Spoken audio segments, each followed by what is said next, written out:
নমস্কাৰ বন্ধুসকল, পোনপ্ৰথমতে আপোনালোক সকলোকে স্বাগতম জনাইছোঁ আৰ ডি নিউজলৈ। বন্ধুসকল, আজিৰ ভিডিঅ'টোত মই এটা আপোনালোকক ফেক্ট ক'বলৈ ওলাইছোঁ। যদি আপোনালোকে ভিডিঅ'টো চাই ভাল পায় তেনেহ'লে লাইক কমেণ্ট আৰু শ্বেয়াৰ কৰাৰ লগতে চেনেলটো ছাবস্ক্ৰাইব কৰি কাষত থকা বেল আইকনটো বজাই দিব যাতে মোৰ প্ৰত্যেকটো ভিডিঅ'ই চাব পাৰে। তো বলক বন্ধুসকলৰ পৰা সময় নষ্ট নকৰি আজিৰ ভিডিঅ'টো আৰম্ভ কৰোঁ। বন্ধুসকল, এবাৰ এজন ল'ৰাই বাইক এখনত বহুত কণী লৈ বিক্ৰী কৰিবলৈ যাই আছিল।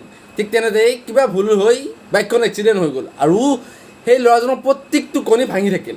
আৰু তেনেতেই ওচৰৰ পাজৰে থকা মানুহবোৰ আহি সেই ল'ৰাজনক দম দিবলৈ ধৰিলে, গাড়ী চলাব নাজানা নেকি? যদি ভালকৈ চলাব নোৱাৰা কিয় আহিছে এইবোৰ লৈ?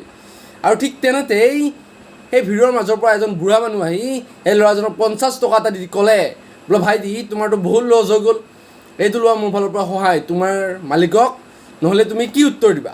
ঠিক তেনেতেই এজনৰ পিছত এজন মানুহ আহি সেই ল'ৰাজনক 50 টকা 100 টকা যোনে যি পাৰে দিলে। আৰু সেই ল'ৰাজনে ইমানেই পইচা পালে যে এই যিমান কণী ভাঙিছিল তাৰ দামতকৈ বেছি পাই গ'ল। আৰু ঠিক তেনেতে ল'ৰাজন বাইকখন তুলি যাবলৈ লৈছিল। এতিয়া পিছফালৰ পৰা এজন ল'ৰাই সেই ল'ৰাজনক কৈছিল যে বন্ধু, আজি যদি সেই বুঢ়া মানুহজন নহ'ল হয় তেতিয়া তোমাৰ গোটেই লছ হ'ল হয়। আৰু তেতিয়া সেই ল'ৰাজনে কি কৈছিল জানে? তেতিয়া কৈছিলে সেই বুঢ়াজনেই মোৰ মালিক আছিল।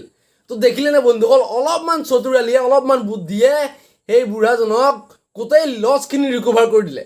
সেয়া বন্ধুসকল, আপুনি যিকোনো কাম এটা কৰাৰ আগত আপুনি অলপ মাথাটো খেলাওক, আপুনি এইটো কামত লগাওক, আপুনি বুদ্ধি ওলাওক যে আপুনি কিদৰে সেই কামটো কৰিলে সহজত হ'ব, আপুনি কিদৰে হ'ব পৰা লছৰ ৰিকভাৰ কৰিব পাৰে। তো বন্ধুসকল, আজিলৈ ভিডিঅ'টো ইমানেই। যদি আপুনি ভিডিঅ'টো চাই ভাল পালে তেনেহ'লে লাইক কমেণ্ট আৰু শ্বেয়াৰ কৰে, চেনেলটো ছাবস্ক্ৰাইব কৰি কাষত থকা বেল আইকনটো বজাই দিব যাতে মোৰ প্ৰত্যেকটো ভিডিঅ'ই চাব পাৰে। তো বন্ধুসকল, আজিলৈ লৈছোঁ বিদায়। ধন্যবাদ। জয় অসম।